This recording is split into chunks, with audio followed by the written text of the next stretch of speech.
प्रवर्तते उत्तिष्ठ नरसाधूला कर्तव्यम्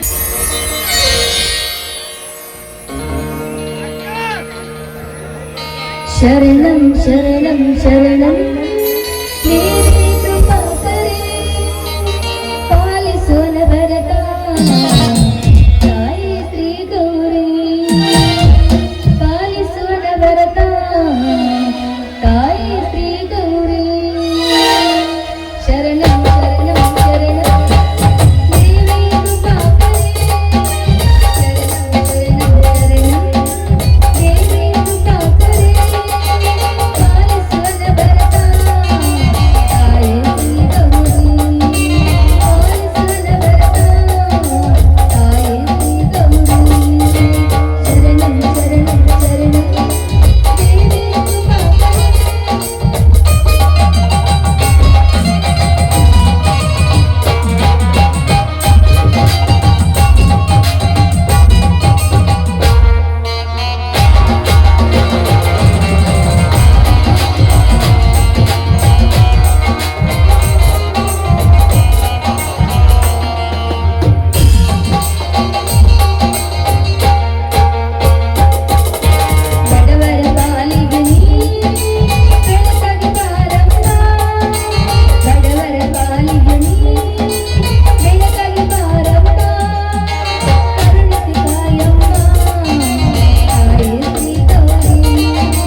ಇಂದು ವಿಜಯದಶಮಿ ದುಷ್ಟರ ದಮನ ಮಾಡಿ ವಿಜಯಶಾಲಿಯ ಮಾಡಿದೆ.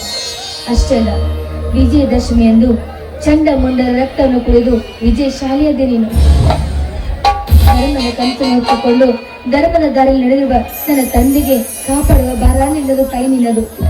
ತಾಯಿ ಇಲ್ಲದೆ ಇರುವ ನನ್ನ ತಮ್ಮಂದನ್ನು ಕಾಪಾಡುವ ಭಾರ ನಿಲ್ಲದು ತಾಯಿ.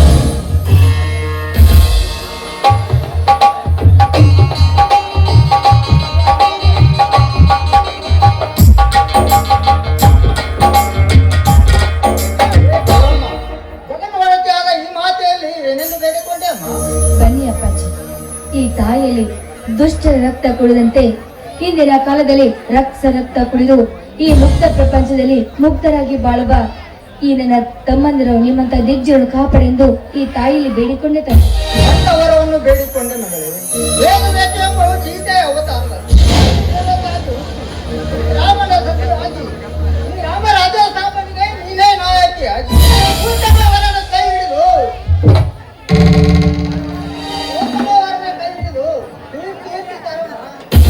ಎಂತ ಮಾತು ಹೇಳಿದೆಪ್ಪಾಜಿ. ಎಂತ ಕಡು ಬೇರಿದ್ದರೂ ಕೂಡ ಸೇಡು ತೀರಿಸಿಕೊಳ್ಳುವ ವಚನ ನನ್ನಲ್ಲಿ ತುಂಬಿಕೊಂಡು ನೀನು ಈ ನಿನ್ನ ಮಾತು ನನಗೆ ಅಮರವಾಗಲಿ ತಂದೆ. ನಿನ್ನ ಮಾತಂತೆ ನಡೆದುಕೊಳ್ಳುತ್ತೇನೆ ನಾನು. ಸಂತೋಷ ಮಗಳೇ, ಸಂತೋಷ. ಕುಲಕುಲವೆಂದು ಬೆಳೆದಾಡುತ್ತಿರುವ ಈ ಕಾಲದಲ್ಲಿ ನೆಲಕ್ಕಾಗಿ ತಮ್ಮ ತೋಳಬಲ್ಲವನ್ನೇ ಪ್ರದರ್ಶಿಸುವ ನರರಾಕ್ಷಸರಿಗೆ ನೀನೇ ನಾಯಕಿಯಾಗಿ ರಾಮ ಲಕ್ಷ್ಮಣ ಅಂತಿರುವ ನಿನ್ನ ತಮ್ಮಂದಿರಿಗೆ ನೀನೇ ತಾಯಿಯಾಗಿ ದೊಡ್ಡ ಮನೆಗ ದಿಟ್ಟ ಹೆಣ್ಣಾಗಿ ಈ ರಮಾನಂದನ ಮನೆತನ ಉತ್ತಮರ ಮನೆತನ ಒಂದು ಬೆಳಗುವಂತೆ ಕೀರ್ತಿತರ ಮಾತು. ನಿನ್ನ ಮಾತಿನಂತೆ ದಿನನಿತ್ಯ ಹಸಿರು ಶಾಲ ನಡೆದುಕೊಂಡು ಧರ್ಮದ ದಾರಿಯಲ್ಲಿ ನಡೆಯುತ್ತಿರುವ ಈ ನಿನ್ನ ಕೀರ್ತಿಗೆ ಯಾವ ಕಳಂಕ ತಾರದೆ ಈ ಉತ್ತಮನ ಮಂಟನ ಕೀರ್ತಿ ತರುತ್ತೇನೆ ಅಪ್ಪಾಜಿ. ಸಂತೋಷ ಮಗಳೇ, ಸಂತೋಷ. ನಿನ್ನ ಜಲಕ್ಕೆ ಹಾಕಬೇಕೆಂದರೆ ನಿನ್ನ ತಾಯಿಯ ದುಃಖಿಸಬೇಡಿ ಅಪ್ಪಾಜಿ, ದುಃಖಿಸಬೇಡಿ. ಆದದ್ದು ಆಗಿರುತ್ತು, ಮರೆತು ಮುಂದೇನಾಗುದಂತ ನೆನೆಸಿಕೊಳ್ಳಿ. ತಮ್ಮನ್ನು ಪುರುಷನಿಂದ ಬರುವ ಸಮಯವಾಯಿತು. ನನಗೊಂದು ಲೋಟ ಹಾಲು ತರ್ತೀನಿ ಅಪ್ಪಾಜಿ.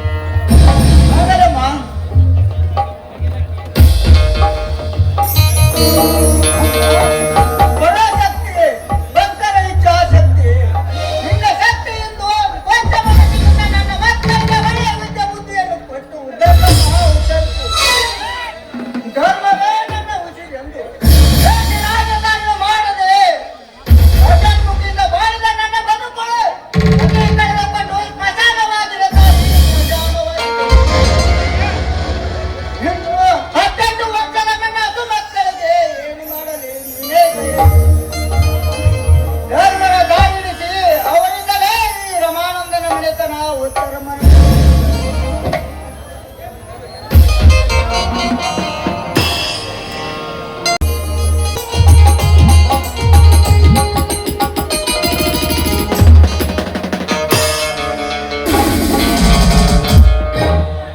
ಏನ್ ಮಾಡ್ತಾ ಇದ್ದಾರೆ ಮಾಜಿ ಗೃಹ ಮಂತ್ರಿಗಳು?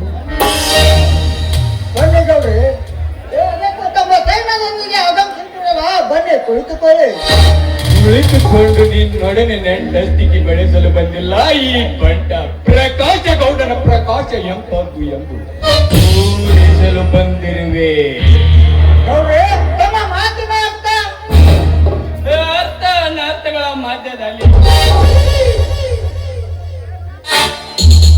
ನಿನ್ನ ವ್ಯರ್ಥ ವೈರತನ್ನು ಸಾಧಿಸಲು ಬಂದರೆ ನಿನ್ನ ಕುತ್ತಿಗೆಯ ಮೇಲೆ ಈ ಬೈರನ ಕತ್ತಿ ಸದಾ ನೇತಾಡುತ್ತದೆ. ಯಾಕರ? ಮೊದಲು ನನ್ನ ಪ್ರಶ್ನೆಗೆ ಸರಿ ಉತ್ತರ ಕೊಡು ಧರ್ಮವೀರ.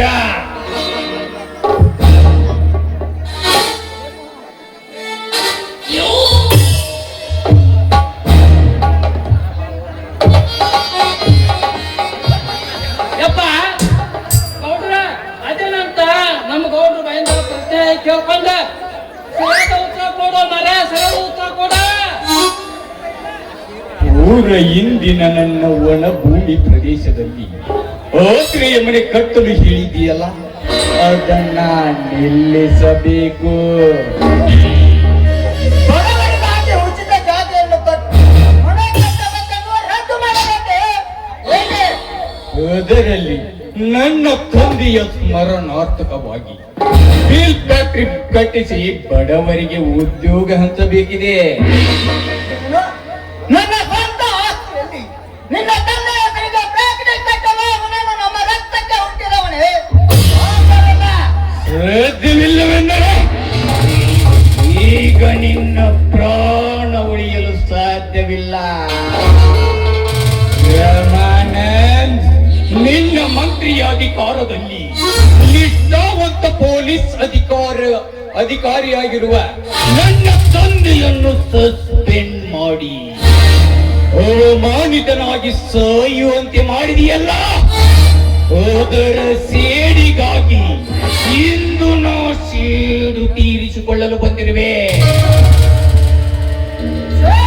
ಎಂದು ಅದು ಎಷ್ಟೋ ಜನ ಗುಡುಗುತ್ತಾ ಹೋಗಿದ್ದಾರೆ ನನ್ನ ಧರ್ಮದ ಗಡಿಯಲ್ಲಿ. ಪ್ರಕಾಶ್ ಗೌಡ, ನೀನಿನ್ನು ಚಿಕ್ಕವ. ನನ್ನ ಬಂದಿಗೆ ಆಳನವರು ನಿನ್ನ ಲೆಕ್ಕೆ ಬಂದಿಲ್ಲ. ನೆಲಕ್ಕೆ ಬಂದು ನಡು ಸಮುದ್ರದಲ್ಲಿ ಬಿದ್ದು ಸಾಯಬೇಡ, ಸುಮ್ಮನೆ ಎಲ್ಲ ಹೊರಟೋಗು. ನೀತಿ ಪಾಠ ಹೇಳಿಸಿಕೊಳ್ಳುವಷ್ಟು ಅಪ್ರಬುದ್ಧ ನಾನಲ್ಲ. ಸುಮ್ಮನೆ ಸರ್ಕಾರಿನ ಕಿಮ್ಮತ್ತಿನಲ್ಲಿ ಜೋಗಿ ಕೊಡ್ತೀಯೋ ಇಲ್ಲೋ? ಇಲ್ಲ, ಇಲ್ಲ, ಇಲ್ಲ.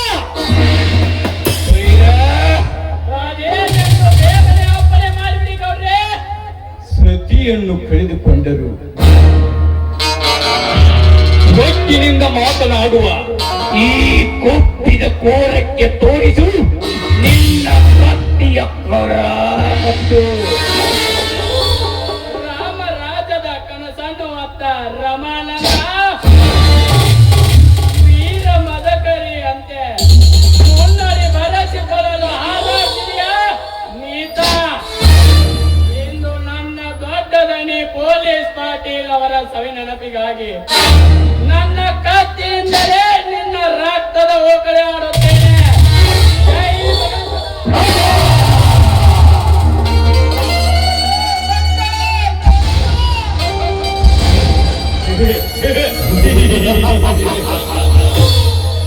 ಓ ನಿನ್ನ ಗೌರಿ, ಇನ್ನು ಮುಂದೆ ನನ್ನ ಪಂಜರದ ಒಳಗೆ ಬಂದತೆ.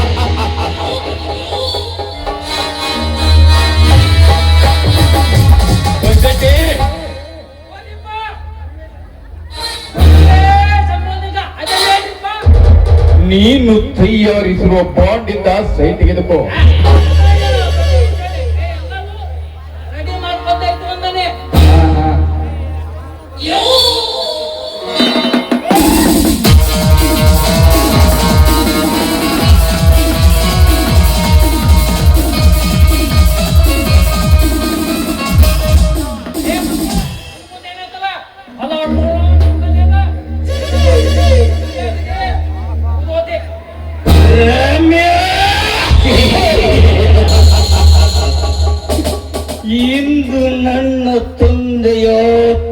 ಮನಸ್ಸಿಗೆ ಶಾಂತಿ.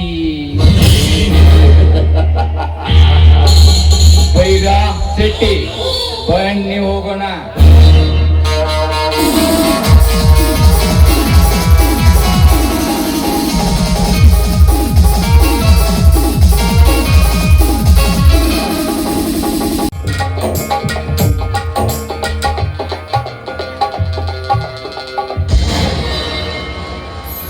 ಅಯ್ಯೋ, ನನ್ನ ತಂದೆ ಹೇಗೆ ಬಿದ್ದಿರಬಲ್ಲ. ಅಪ್ಪ, ಏನಾಗಿದೆ ನಿನಗೆ? ನಿನ್ನ ಮೈ ಕೈಲಿಲ್ಲ ರಕ್ತ. ಹೇಳಪ್ಪ, ನಿನ್ನ ಸಾವಿಗೆ ಯಾರು ಕಾರಣ? ಹೇಳಪ್ಪ.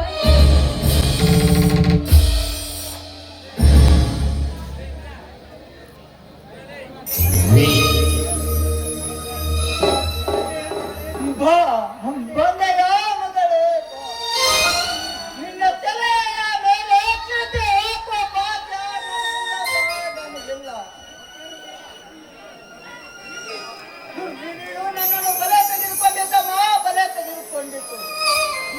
ಇನ್ನು ಈ ನನ್ನ ಬಂಗಾರದ ಬೇಟೆಯಿಂದ ನಿನ್ನ ಸೋದರ ಮಾವ ಶಿವು ಬರ್ತೇನಂತ ಹೇಳಿದ್ದ. ಇನ್ನು ಬರ್ಲಿಲ್ಲವೇ ಮಗಳೇ? ಇನ್ನು ಬರ್ಲಿಲ್ಲವೇ? ನೀನು ನನ್ನ ಸಣ್ಣ ಮಕ್ಕಳ ಗತಿ ಹೇಗಮ್ಮ? ಹೇಗೆ? ಏನು ಮಾಡಲಿ ನಾನು?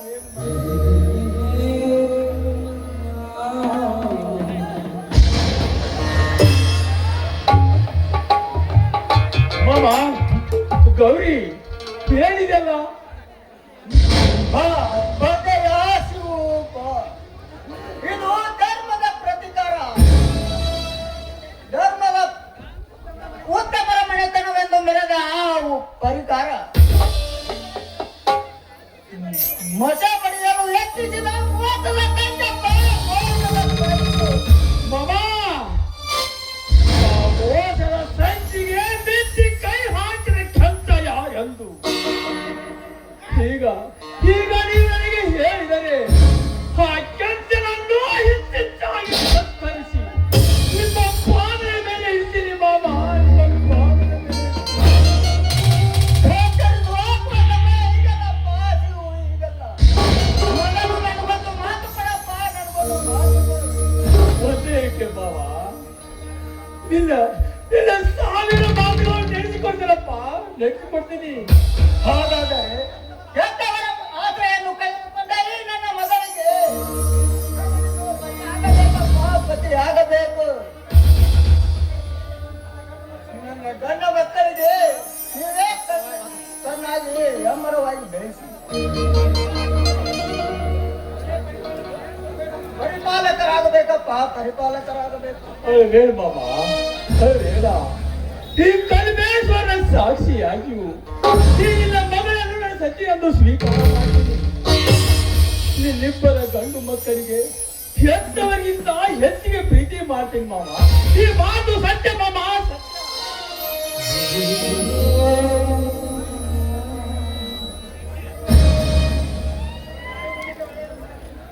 ಆ ದೇವರು ನಿಮಗೆ ಒಳ್ಳೆಯದು ಮಾಡಲಪ್ಪ, ಒಳ್ಳೆಯದು ಮಾಡಲು. ಇನ್ನೊಂದು ಮಾತು ಶಿವು, ಇದು ನ್ಯಾಯವಂತರ ಮನೆತನ, ಧರ್ಮ ಪರಿಪಾಲನೆ ಮಾಡುತ್ತಾ ಬಂದ ಉತ್ತಮರ ಮನೆತನ. ಧರ್ಮದಲ್ಲಿ ಪರಮಾತ್ಮನಿದ್ದಾನೆ. ಆ ಧರ್ಮವನ್ನೇ ಪರಿಪಾಲನೆ ಮಾಡಿ ಬರುವ ಕಷ್ಟಗಳಿಗೆ ಅದನ್ನು ಕೊಟ್ಟು ನನ್ನ ಕಿರು ಮಕ್ಕಳಿಗೆ ನೀವೇ ಕಣ್ಣಾಗಿ. ಈ ನಿಮ್ಮ ಪಾದ ಸಾಕ್ಷಿಯಾಗೂ ಸತ್ಯವಾಗೂ ನಿಮ್ಮ ಮಾತನ್ನು ನೆಚ್ಚಿಕೊಳ್ತೇನೆ.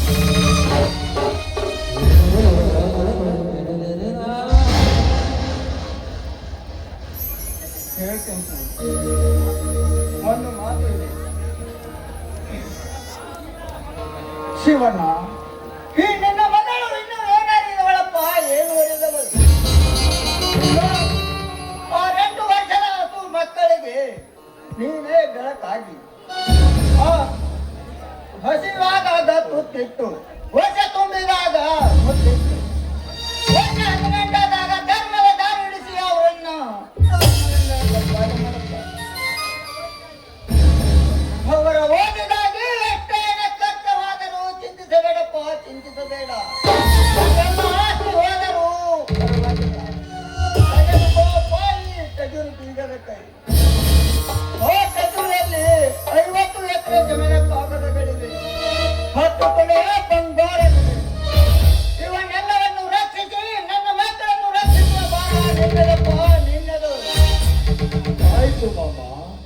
ಹೌದಾ? ಆ ಕೊಲೆಗಾರ ಯಾರೆಂದು ಬೇಗನೆ ಹೇಳ್ಬಿಡು ಮಾವ, ಬೇಗನೆ ಹೇಳ್ಬಿಡು. ಹೇಳ್ತೀನಪ್ಪ ಶಿವು, ಹೇಳ್ತೀನಿ. ಮೊದಲು ನಿನ್ನ ಕೈ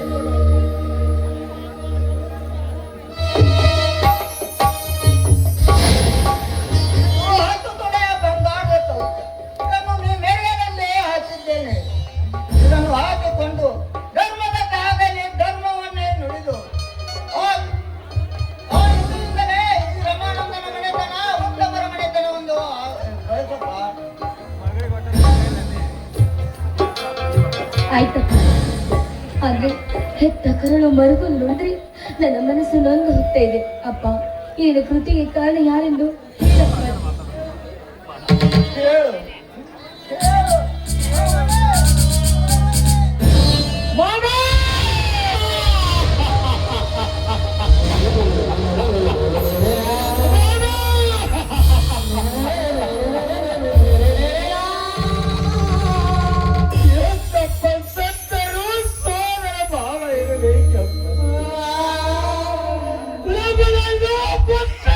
ಹೆಚ್ಚಿಗೆ ಪ್ರೀತಿ ಮಾಡಿದೆ ಬಾಬಾ. ಇನ್ನು ಏನು ಹೇಳೋದು ನಮಗೆ? ನಮ್ಮನ್ನು ಬಿಟ್ಟು ಹೋದೆ ಆ ಮಾವ. ದುಷ್ಟ ಹೆಸರು ಹೇಳದೆ ನಮ್ಮನ್ನು ಬಿಟ್ಟು ಹೋದ್ಯಾ ತಂದೆ. ಆ ಚಿಕ್ಕ ಮಕ್ಕಳಿಗೆ ನಾನೇನಂತ ಹೇಳಿಲ್ಲ ಅಪ್ಪಾಜಿ.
ನಿರಂತರವಾಗಿ ಎಡಬಿಡದೆ ಹಳೆ ಹಾಯುತ್ತಿದೆಯಲ್ಲ ಆ ಭವಾನಿಯ ಮೇಲೆ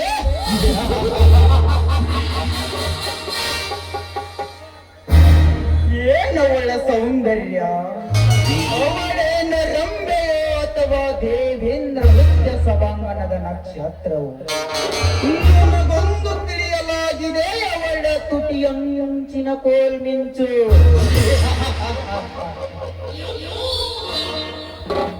ಭವಾನಿ ದಯಾನಂದ ನನ್ನ ಕಾಮಾಂತರದ ಮಂಚದಲ್ಲಿ ನನ್ನನ್ನು ಅಪ್ಪಳಿಸಿ ಹೇಳುತ್ತಿದೆ, ನಿನ್ನನ್ನು ಸತಿಯಾಗಿ ಸ್ವೀಕರಿಸಂದು.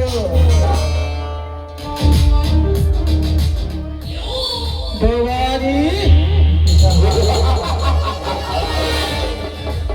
ಯಾರ ಭಯವಿಲ್ಲದೆ ಮೋಹಿತರಾಗಿ ದಯಾನಂದನ ನ್ಯಾಯ ನೀತಿ ಹೊಗಳಿಕೆ ಮಾಡುವ ನಿನ್ನನ್ನು ನಾವಿಸಬೇಕಾದರೆ ಮೊದಲು ದಯಾನಂದನ ಕೊಲೆಯಾಗಲೇಬೇಕು. ಮಿಸ್ಟರ್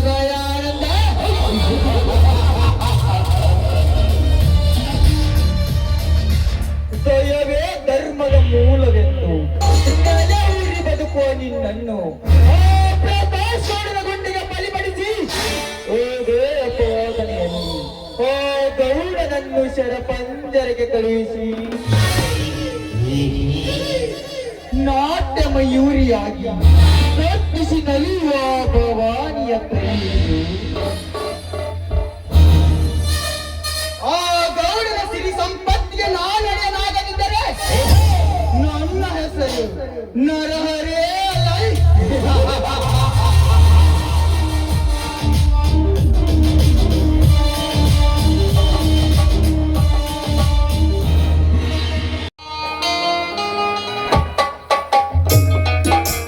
ಗೌರಿ ಏ ಗೌರಿ ಗೌರಿ ಗೌರಿ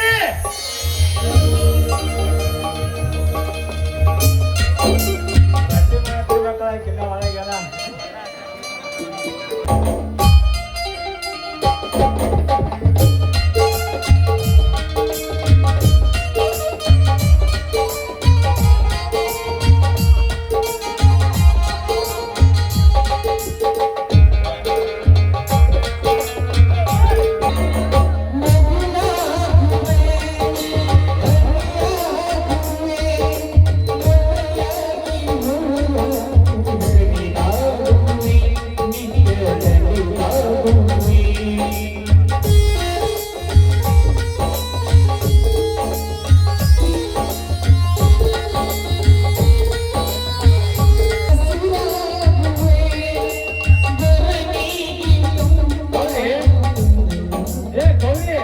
ರೊಟ್ಟಿ ಮಾಡಕತ್ತೀನಿ ಒಳಗ ಬದಿರಿ ಇಲ್ಲಿ ಹೊಟ್ಟೆ ಸಾಕತ್ತೈತಿ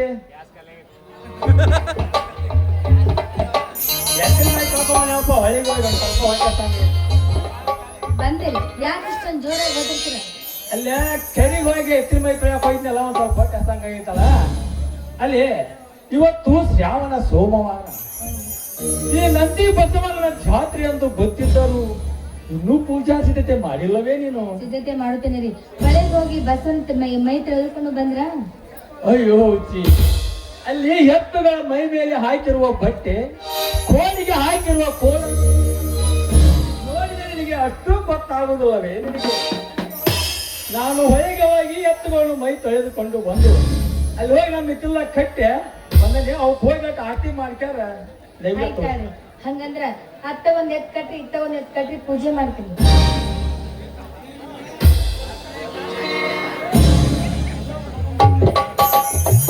ಇಲ್ಲ ಇಲ್ಲ ಇಲ್ಲ ನಾವು ಮಾಡ್ಕೊಂಡ್ರು ಅಂತ. ಓ ತಂದೆ ನಂದಿ ಬಸವೇಶ್ವರ, ಕೈಲಾಸದಲ್ಲಿ ಆ ಶಿವನ ವಾಹನ ಆಗಿ ಈ ಭೂತಾಯಿಯಲ್ಲಿ ಈ ರೈತರಿಗೆ ನಿನ್ನ ಹೆಸರಾಗಿ ಈ ಭೂಮಿ ಸೇರಿ ಅನ್ನ ಹಾಕುವ ಅನ್ನದಾತ ನೀನು. ಓ ತಂದೆ ನಂದಿ ಬಸವೇಶ, ಈ ಶ್ರಾವಣ ಸೋಮವಾರಂದು ನಾಡಿನ ತುಂಬ ರೈತರೆಲ್ಲರೂ ನಿನಗೆ ಆರತಿ ಮಾಡಿ ಹರ್ಷ ವ್ಯಕ್ತಪಡಿಸುತ್ತಾರೆ ತಂದೆ, ಹರ್ಷ ವ್ಯಕ್ತಪಡಿಸುತ್ತಾರೆ. ಈ ರೈತನೇ ರಾಷ್ಟ್ರ ಸಂಪತ್ತು ಎಂದು ಬಿರುದು ಬರಬೇಕಾದರೆ ಅದು ನಿನ್ನ ಶಕ್ತಿಯಿಂದ ತಂದೆ, ಶಕ್ತಿಯಿಂದ.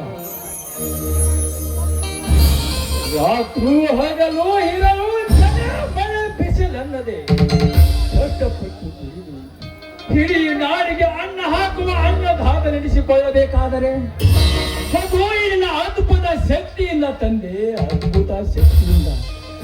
ಆದರೆ ನಮಗೆ ಇರುವುದು ಒಂದೇ ಒಂದು ಬಯಕೆಯಪ್ಪ, ಒಂದೇ ಒಂದು ಬಯಕೆ. ಈ ನೇಗಿಲೆ ಹಿಡಿದ ಕೈಗಳಿಗೆ ಶಕ್ತಿ ಕೊಡು ಬಸವ ಎಂದು ಬಂದ ಭಕ್ತರಿಗೆ ಮುಕ್ತಿ ಕೊಡಪ್ಪ, ಮುಕ್ತಿ ಕೊಡು ಅಂದಾಗ ಈ ನಮ್ಮಂತ ರೈತರ ಹೆಸರು ನಾಯಿನ ತುಂಬ ಉಸಿರಾಗುವುದಪ್ಪ, ಉಸಿರಾಗುವುದು. ಹೌದು ಸ್ವಾಮಿ, ಸರಿಯಾಗಿ ಮಳೆ ಬಂದು ಈ ಭೂಮಿ ತೈವಳಿಗೆ ಬೆಳೆ ಬಂದ್ರೆ ರೈತರ ಬಾಳು ಚಿನ್ನವಾಗದೆ ಚಂದವಾಗುತ್ತೆ. ಹೌದು ಗೌರಿ, ಒಕ್ಕಲಿಗರು ಒಕ್ಕದಿದ್ದರೆ ಬಿಕ್ಕುವುದು ಈ ಜಗವಲ್ಲ ಎಂಬ ನೀತಿ ನಿನಗೆ ತಿಳಿದಿಲ್ಲವೇ? ಈ ರೈತನೊಬ್ಬ ಮೈಗಲ್ಲ ತನೆದ ಸೋಮಾರಿಯಾಗಿ ಈ ನೇಗಲವನ್ನು ಹಿಡಿಯದೆ ಕಳ್ಳ ಸುಳ್ಳರ ಹಾದಿಯನ್ನು ಹಿಡಿದು ಕಳ್ಳ ಸುಳ್ಳರ ಹಾದಿಯನ್ನು ಹಿಡಿದರೆ ಈ ಜನರ ಅನ್ನದ ಪರಿಸ್ಥಿತಿ ಏನಾಗುತ್ತಿದೆ ಗೊತ್ತೇ? ಹೊಟ್ಟೆಗೆ ಇಡೀ ಹಣ್ಣವಿಲ್ಲದೆ ಹಸಿವು ಅಂತ ನಿಪ್ಪಿಸಿ ಬಿಡುತ್ತಾರೆ. ಎಷ್ಟೇ ಕೋಟ್ಯಾಧಿಪತಿ ಸಿರಿವಂತರು ಇದ್ದರೂ ಕೂಡ ಹೊಟ್ಟೆಗೆ ಹಣ್ಣವಿಲ್ಲದೆ ನಿಟ್ಟುಸಿರು ಬಿಟ್ಟು ಪ್ರಾಣವನ್ನು ಕಳೆದುಕೊಳ್ಳುತ್ತಾರೆ. ಅಂದಾಗ ದುಡಿಯುವ ನಮ್ಮಂತ ರೈತರ ಕೈಗಳಿಗೆ ಶಕ್ತಿ ಕೊಡು ಬಸವ ಎಂದು ಬೇಡಿಕೊಂಡೆ. ಹೌದು ಸ್ವಾಮಿ,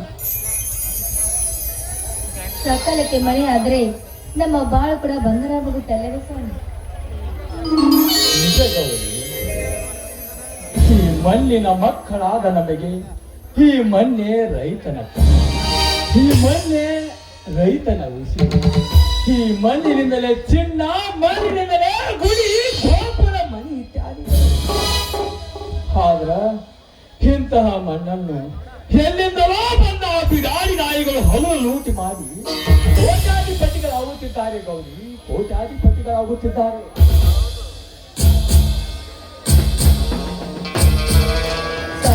ಅದರ ಬಗ್ಗೆ ನೀವೇನು ಉಚ್ಚರ ಮಾಡಬೇಡಿ. ಹೇಳೇ ಹುಚ್ಚಿ, ಇವೆಲ್ಲ ನಮಗೆ ಎಂದು ಮಹಾತ್ಮ ಗಾಂಧೀಜಿ, ನೇತಾಜಿ ಸುಭಾಷ್ ಚಂದ್ರ ಬೋಸ್, ಭಗತ್ ಸಿಂಗ, ಮನಮೋಹನ್ ಸಿಂಗ ಅಷ್ಟೇ ಅಲ್ಲ ಗೌರಿ, ಕ್ರಾಂತಿವೀರ ಸಂಗೊಳ್ಳಿ ರಾಯಣ್ಣ, ಬೆಳವಡಿ ಮಲ್ಲಮ್ಮ, ಕಿತ್ತೂರು ಚೆನ್ನಮ್ಮ, ಎಲ್ಲರೂ ನಮಗೇಕೆ ಬೇಕು ಈ ಸಮಾಜದ ವಿಚಾರ ಎಂದು ಮನೆಯಲ್ಲಿ ಕೈ ಕಟ್ಟಿ ಕುಳಿತಿದ್ದರೆ ಇಂದಿಗೂ ನಾವು ಕೆಂಪು ಮೊಸರಿ ಕಪಿಗಳ ಗುಲಾಮರಾಗುತ್ತಿದ್ದೇವೆ ಗೌರಿ, ಗುಲಾಮರಾಗುತ್ತಿದ್ದೇವೆ.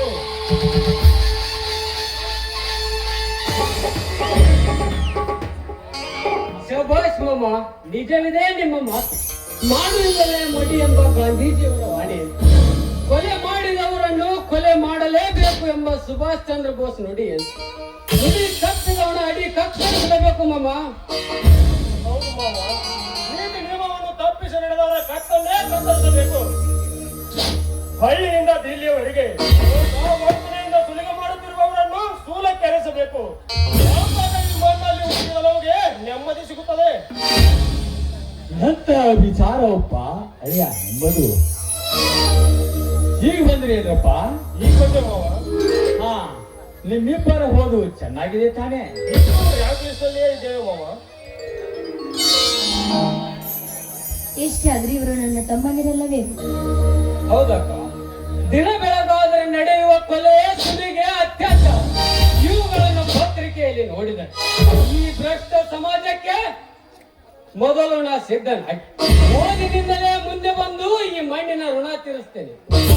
ನಿಜ ಅಲ್ಲ, ರಾಮಾಯಣದಲ್ಲಿ ಶ್ರೀರಾಮಚಂದ್ರನಿಗೆ ಲಕ್ಷ್ಮಣ ಸ್ಫೂರ್ತಿಯಾದನು.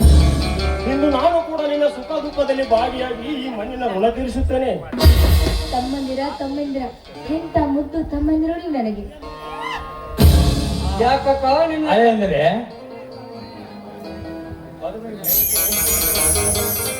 ಅಳೇಂದ್ರ, ನಿಮ್ಮಂತ ಅಳೇಂದ್ರನ್ನು ಪಡೆದ ನನ್ನ ಜನ್ಮ ಸಾರ್ಥಕವಾಯ್ತಪ್ಪ, ಸಾರ್ಥಕವಾಯ್ತು.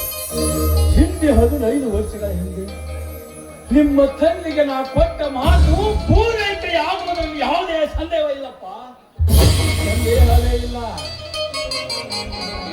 ಮಾಮ, 15 ವರ್ಷದ ಹಿಂದಿನ ಚರಿತ್ರೆ ಏನು? ಹೌದು ಮಾವ, ನೀವು ನಮ್ಮ ತಂದೆಯವರಿಗೆ ಕೊಟ್ಟ ಮಾತಿನಲ್ಲಿ ನಮಗೂ ಅವರ ಭಾಗವಿರಲಿ. ಅವರ ರಕ್ತದಲ್ಲಿ ಜನಿಸಿದ ನಾವು ನಮ್ಮ ರಕ್ತದಿಂದಲೇ ಅದನ್ನು ಬರೆದು ನಿಮ್ಮ ಮಾತನ್ನು ನೆರವೇರಿಸಿಕೊಡುತ್ತೇವೆ. ನೋಡಪ್ಪ, ಅಂತ ಕಾಲ ಬರಿವರೆಗೂ ನೀವು ಅದನ್ನು ಕೇಳಬೇಡಿ. ಆ ಕಾಲ ಬಂದಾಗ ನಾವೇ ಹೇಳುತ್ತೇವೆ, ಅಲ್ಲಿವರೆಗೂ ಕೇಳಬೇಡಿ. ಯಾಕಕ್ಕ ನಿನ್ನ ಕಣ್ಣಲ್ಲಿ ನೀರು? ನಮ್ಮ ತಂದೆ ಈ ನಾಡಿನ ಶ್ರೇಷ್ಠ ದೇವರೆಂದು ದಿನನಿತ್ಯ ಹೇಳುತ್ತಿದ್ದೆ. ಹಿಂದಕ್ಕೆ ನಿನ್ನ ಕಣ್ಣಲ್ಲಿ ನೀರು? ಅಪ್ಪಣ್ಣನೇನಾದರೂ ಯಾರಾದರೂ ಕೊಲೆ ಮಾಡಿದರೆ ಇಲ್ಲ, ನನ್ನ ಪತ್ನಿ ಸತ್ತನೆಂದು ಚಿಂತೆಯಲ್ಲಿ ಸತ್ತನೆ. ಹೇಳಪ್ಪ, ಹೇಳು.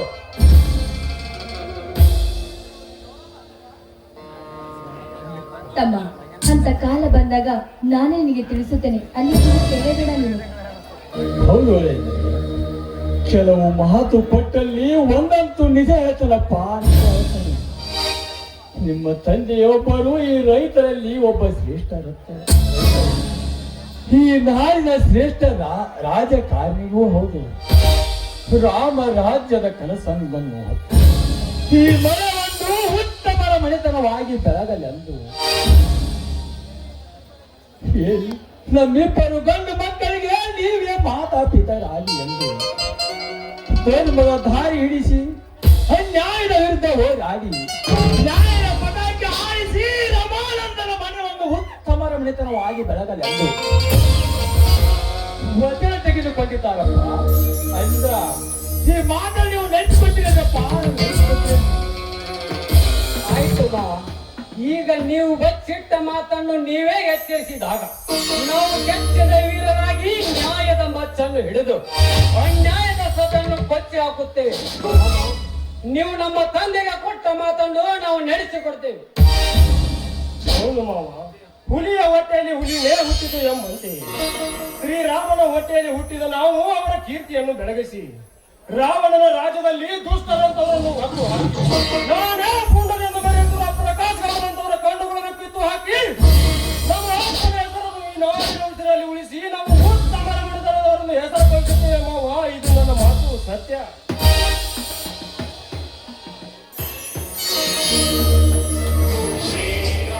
ಅಕ್ಕನ ಸ್ಥಾನದಲ್ಲಿ ನಿಂತುಕೊಂಡು ಅಕ್ಕರಾಗಿ ನೋಡಿಕೋತೇನೆ. ಮಾತಿನಲ್ಲಿ ಮಮತೆಯಾಗಿರುತ್ತೇನೆ. ದುಷ್ಟರ ಪಾಲಿಗೆ ದುರ್ಗಿ ಆಗುತ್ತೇನೆ. ಈ ಸಾಹಸಕ್ಕೆ ಸಿಂಹರಾಣಿ ಆಗುತ್ತೇನೆ. ಈ ಉತ್ತಮನ ಮನೆತನವನ್ನು ನಾನು ಬೆಳೆದುತ್ತೇನೆ. ಇದನ್ನ ಮಾತು ಸಂಬಂಧ.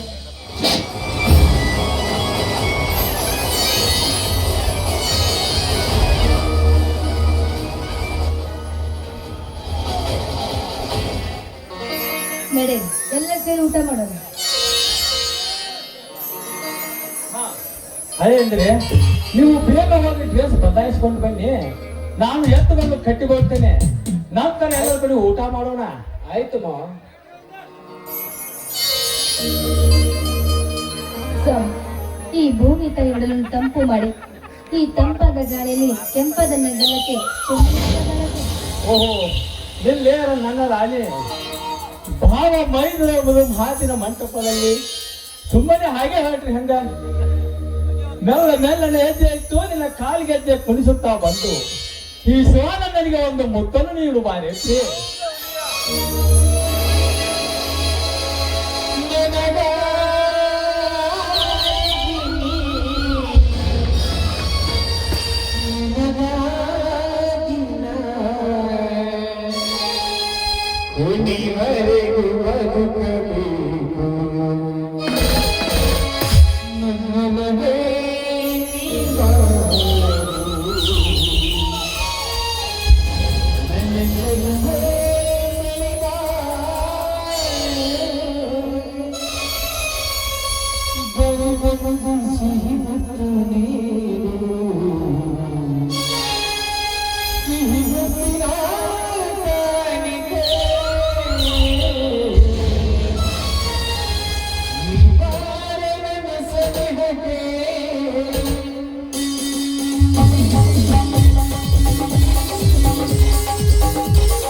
ಹೊಗಳು ಬರ್ರಿ ಹೊಟ್ಟೆ ತುಂಬ್ದಂಗ ಆತ ಈಗ